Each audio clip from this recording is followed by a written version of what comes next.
ഞാൻ ഇന്ന് ആലുവയിൽ എന്റെ വീട്ടിൽ വന്നേക്കാണ്. എന്റെ വീട് എറണാകുളം ജില്ലയിലെ പഴന്തോട്ടം വണ്ടർലയുടെ അടുത്താണ്. ഇതെന്റെ അമ്മ, ഇതെന്റെ അച്ഛൻ. അച്ഛന്റെ പേര് രാഹുൽ, അമ്മയുടെ പേര് ലളിത. അപ്പൊ ഇനി അച്ചായി പറയും. ഇന്നിവര് എന്റെ മൂത്തേച്ചിലേക്ക് വീട്ടിൽ പോയിട്ട് ഞാൻ ചെറുകുന്നം എന്റെ മൂത്ത നീതുവിന്റെ വീട്ടിൽ പോയിരുന്നു. അത് കഴിഞ്ഞ് അവിടെ നിന്ന് ഊണൊക്കെ കഴിഞ്ഞ് അവിടുന്ന് പോന്നു. പോന്ന വഴിക്ക് വെങ്ങാലെ ഒരു മോളുണ്ട്, നീതു. അവിടെ പോയി അവിടെ 10-15 കിട്ടിയിരുന്നു. ഇവിടെ വന്നപ്പോൾ ടിൻഡു ഇവനും ഇവിടെ ഉണ്ട്.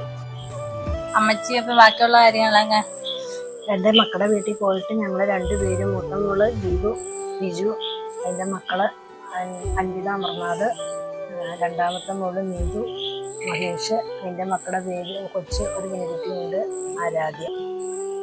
ഇവിടെ വന്നപ്പോഴാണ് എൻ്റെ ചിഞ്ചുവും വിവിനും ഇവിടെ വന്നേക്കണേ. വൈകിട്ടാണ് അവരെത്തിയത്. അവർക്ക് കടയൊക്കെ അടച്ചാണ് അവർ, സമയം വൈകിയാണ് എന്നും വരാറ്. അത് കഴിഞ്ഞിട്ട് പിന്നെ ഞങ്ങളുടെ എല്ലാ മക്കളും ഒത്തുകൂടുന്നൊരു സമയം ഓണവും വിഷുവും വന്ന സമയത്താണ് ഞങ്ങൾ 3 മക്കളും കൂടി ഞങ്ങൾ ഒത്തുകൂടാറ്. അപ്പം ഞങ്ങൾക്കൊരു പ്രത്യേക സന്തോഷമാണ്. ആ സമയങ്ങളിലാണ് അവർക്ക് വരാൻ വരിക. എൻ്റെ മക്കളൊക്കെ ഇടയ്ക്കിടയ്ക്ക് വരും, എന്നാലും എല്ലാവരും ഒത്തുകൂടുന്ന ഒരു സമയം ഞങ്ങളുടെ വെക്കേഷൻ സമയങ്ങളിലാണ്. ആ സമയത്ത് ഞങ്ങൾ സന്തോഷമായിട്ട് ആ പോണ സമയം വരെ ഞങ്ങൾ കഴിച്ചുകൂടി പോകും. അപ്പോ ഇനിയുള്ള വീഡിയോയില് ഇടയ്ക്കിടയ്ക്ക് എന്റെ ചേച്ചിമാരും ഉണ്ടാവും. ഇതുപോലെ ഓണവും വിഷുവിനൊക്കെ വെക്കേഷൻ സമയത്തൊക്കെ അവരും അവരുടെ കുട്ടികളും ചേട്ടന്മാരൊക്കെ ഉണ്ടാവും. അപ്പോ തുടർന്നുള്ള വീഡിയോ കാണാൻ ശ്രമിക്കുക. അപ്പോ ബൈ.